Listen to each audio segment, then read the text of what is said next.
See What I See, exclusive on Spotify. Download Anchor untuk bikin podcastmu gratis.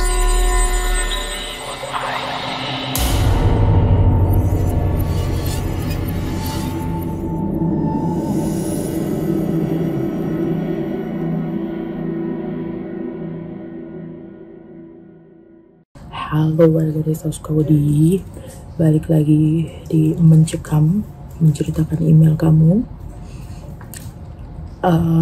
Kali ini ceritanya itu sedikit menggelitik ya cerminan anak-anak muda zaman sekarang lah.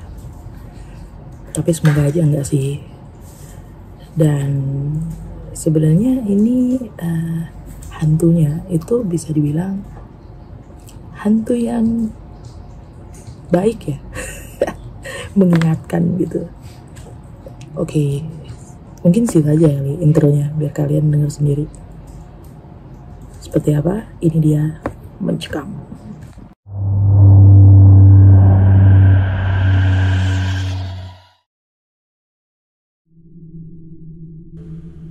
Tahun 90-an, kampus tempat saya kuliah itu ngadain KKN. KKN-nya di tempat yang lain. Jaraknya itu 10 jam dari kota tempat saya tinggal. Bis-bis besar mengantarkan kami ke kota yang terkenal dengan pemandangannya yang asri. Bukit-bukit hijau, cuaca yang sejuk, dan singkat cerita kami sudah tiba di sana. Saya satu kelompok dengan beberapa teman dekat. Dan kami mulai melakukan apa yang sudah menjadi agendanya. Dalam satu kelompok pasti ada teman yang buat lucu, buat kesal, macam-macam tipe orangnya. Salah satu teman dekat saya itu namanya Zahra. Zahra ini anak mama karena manja. Anak orang kaya, tapi dia cukup dekat dengan saya. Sebelum pergi KKN, mama dan papa Zahra ini tuh nitipin Zahra ke saya. Miss, nanti Zahra tolong dibantu ya.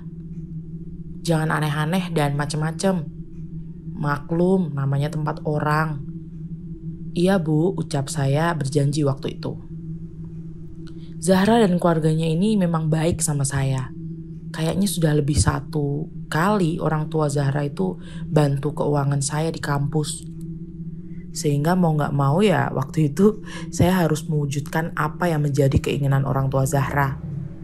Berada di situ saya harus secara gak langsung bertanggung jawab. Saya juga sebenarnya takut kalau Zahra itu kenapa-kenapa. Ditambah lagi rasanya gak enak ke orang tuanya. Zahra yang baik hati itu polos, terkadang dimanfaatkan oleh cowok-cowok yang gak bertanggung jawab. Salah seorang cowok yang cukup dekat dengan Zahra, sebut saja namanya Valen. Valentino nama lengkapnya. Valen ini terkenal playboy, urakan. Zaman dulu pokoknya si Valen ini pol-polan gayanya. Tahan bela-belain minjem motor orang buat cari perhatian cewek. Ya pokoknya adalah begitu banyak gosip mengenai Valen di kampus. Saya sudah berulang kali untuk menjelaskan kepada Zahra kalau Valen itu bukan cowok yang baik. Tapi si Zahra ini entah saking polosnya ya atau saking baiknya. Dia sama Valen sampai nyalahin saya. Bilang saya yang terlalu seuzon sama Valen. Valen itu udah berubah. Dia benar-benar tulus dan serius sama saya, Miss. Kalau misalkan kamu gak percaya, kamu lihat aja deh setelah wisuda dan cari kerja. Valen dan saya akan menikah, ucap Zahra waktu itu. Jadi ketika ada agenda yang harus dilaksanakan di tempat KKN saya, itu ada beberapa agenda yang gak satu jalan sama Zahra. Saya bingung saat itu untuk menitipkan kepada teman yang lain. Teman yang lain pun sibuk, takutnya juga mereka bilang iya-iya aja. Tapi di belakang gak mengawasi Zahra. Lagian ya namanya juga udah gede gitu loh. Pernah satu kali saya kecolongan si Zahra ini malah nemuin kelompok Valen. Saya nyari-nyari Valen tapi Valen gak ditemukan. Mereka berdua gak tahu pergi kemana. Saya benar-benar kecolongan. Setelahnya Zahra itu pulang sore ke rumah kelompok yang kami tinggali. Terus saya tanya, Zahra kamu kemana sih? Jangan berdua-duaan deh sama Valen. di tempat orang kayak gini? Kamu gak ngapa-ngapain kan? Si Zahra cuma tersenyum. Sepanjang malam ia terus-terusan senyum gitu. Saya gak tahu apa sebabnya. Mungkin saking bahagianya ya, saking berbunga-bunga gitu. Zahra, kamu itu seorang wanita, harus jaga kehormatan. Jangan sampai mau dilecehin, diapa-apain sama cowok kayak Valen. Valen tuh udah banyak ceweknya. Pokoknya sampai berbusa saya itu memperingatkan Zahra. Tapi Zahra seolah gak mau ambil pusing dengan perkataan dan nasihat-nasihat saya. Padahal saya niatnya baik banget, gak mau diapa-apain gitu. Dan takut dia nyesel akan perbuatannya. Entahlah, pikiran saya itu salah. Saya sampai gak mempedulikan agenda-agenda dan menitipkan agenda yang sudah saya rancang sedemikian rupa demi menjaga Zahra. Zahra malam itu jam 7 malam tak juga sampai ke rumah kelompok. Saya minta diantar salah seorang anak pemilik rumah. "Di mana kamu Zahra?" tanya saya waktu itu. "Kebun teh Mbak Miss," kata Rusdi, anak pemilik rumah tempat kami tinggal. Saya diantar Rusdi ke kebun teh. Lalu dari kejauhan kami dapat mengawasi. Jam 7 malam di kebun teh, Zahra bersama Valen ngapain? Pikir saya dalam hati. Saya pengen mergokin Zahra, biar dia malu dan gak melakukan hal-hal yang aneh bersama Valen lagi. Kami menunggu cukup lama. Saya gak tahu Zahra ada di mana. Tapi memang pada satu titik ada daun teh yang bergoyang-goyang gitu. Saya duduk di sebelah Rusdi, menunggu saat yang tepat. Mungkin akan ada suara-suara sebagai petunjuk. Tapi kami malah mendengar suara lengkingan dan kikikan yang cukup panjang. Ketika kami berbaring menghadap langit-langit, malah terlihat sekelebatan putih menari-nari di atas langit di antara pohon-pohon rindang. Suara mengkikiknya mengingatkan saya pada sebuah sosok yang kerap ditakuti orang-orang. "Suara itu, suara apa?" bisik saya pada Rusdi yang berbaring beberapa meter di sebelah saya. Rusdi hanya memberikan kode dengan telunjuk yang ditempelkan ke atas bibirnya, seolah berkata jangan bersuara. Lalu saya terlungkup membuka ranting-ranting yang ada di hadapan saya dan mengawasi Zahra dari kejauhan. Saat itu lagi terang bulan, sehingga ada sedikit penerangan yang membantu untuk kami mengawasi Zahra. Lengkingan dan kikikan itu agak sedikit menepi, menjauh, tapi tetap terdengar sayup-sayup. Tiba-tiba saja pada titik yang sedang kami awasi, Zahra dan Valen lari terbirit-birit entah apa sebabnya. Mungkin Valen dan Zahra mendengar suara kikikan tersebut atau melihat sesuatu yang menari-nari di langit itu. Jadi kami pulang menyusul Zahra yang sudah terlebih dahulu pulang.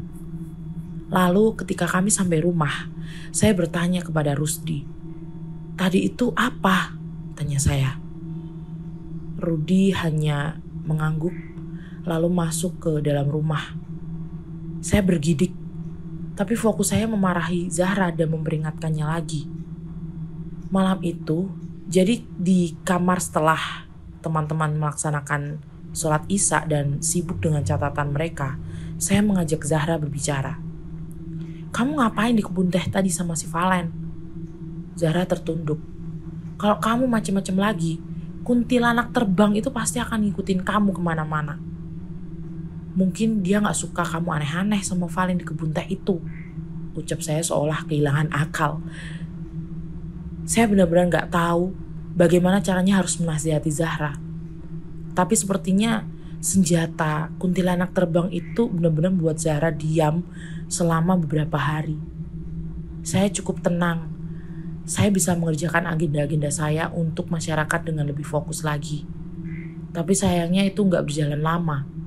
Karena 1 minggu kemudian Zahra dan Valen ini kembali menghilang. Saya dan Rusdi mencari ke kebun teh, tapi ternyata Zahra dan Valen gak ada di sana. Saya kebingungan, lalu bertanya kepada Rusdi, kira-kira tempat sepi mana lagi yang ada di daerah sini? Rusdi menunjuk ke arah yang cukup jauh, sebuah air terjun. Saya gak berani sendirian ke sana. Lalu saya mengajak kepala desa dan beberapa orang lainnya termasuk ketua kelompok.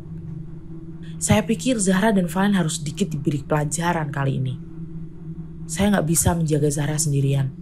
Entahlah, pikiran saya selalu mengarah kalau Zahra dan Valen itu melakukan hal yang aneh-aneh.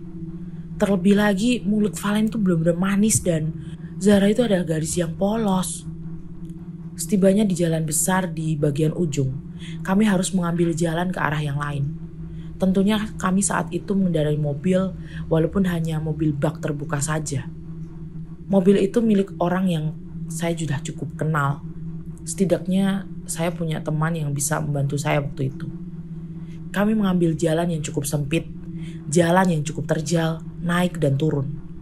Mobil bergerak pelan, tapi suara lengkingan dan cekikikan itu di kebun teh mengingatkan saya kepada sosok kuntilanak terbang yang dikatakan oleh Rusdi waktu itu. Dia mengikuti kita, Mbak, ke sini, bisik Rusdi. Lalu saya menempelkan telunjuk saya di atas bibir. Sementara meminta Rusdi untuk diam, takut terdengar oleh yang lain. Takutnya kalau yang lain mendengar malah takut dan malah gak jadi nyariin Zahra, pikir saya waktu itu. Kuntilanak itu terlihat sekelebatan di atas mobil kami, lalu tiba-tiba saja menghilang tak tahu kemana. Saya merinding sejadi-jadinya, gak tahu kenapa tiba-tiba saja ada sesuatu yang menggelegar, menggema seperti suara tertawa yang sangat besar. Lalu dari jarak beberapa meter tampak Zahra yang berlari-larian sendirian. Melihat mobil kami, Zahra berteriak minta tolong. Katanya Valen tenggelam di bawah air terjun. Seketika kami terpana melihat tubuh Valen yang sudah mengambang. Tak jauh dari tempat Valen seperti itu, ada sekelebatan-sekelebatan lagi di atas langit, seperti berwarna hitam putih, lalu terdengar lengkingan dan cekikikan yang panjang. Untung Valen bisa diselamatkan. Mereka tentu saja kami sidang, bertanya apa yang mereka lakukan di tempat sejauh itu. Valen dan Zahra tak menjelaskan apa-apa dan hanya bisa menunduk. Setelah kejadian itu, Valen pindah kuliah ke kota lain dan Zahra juga cukup lama merenungi dirinya sendiri. Dia cuti kuliah. Kejadian itu membuat Zahra tak bisa bersemangat setelahnya. Tapi saya tetap menemaninya. Saat saya sudah bekerja di sebuah perusahaan, Zahra baru mulai kembali keluar kuliah. Dan tahun 2023 ini saya kembali reuni dengan Zahra. Alhamdulillah dia mendapatkan seorang suami yang baik, soleh, dan pelajaran di tempat KKN itu selalu ia bagikan kepada anak-anaknya yang sudah mulai beranjak dewasa. Kamu punya pengalaman horor? Kirim ceritamu ke podcast.ceritahoror@gmail.com.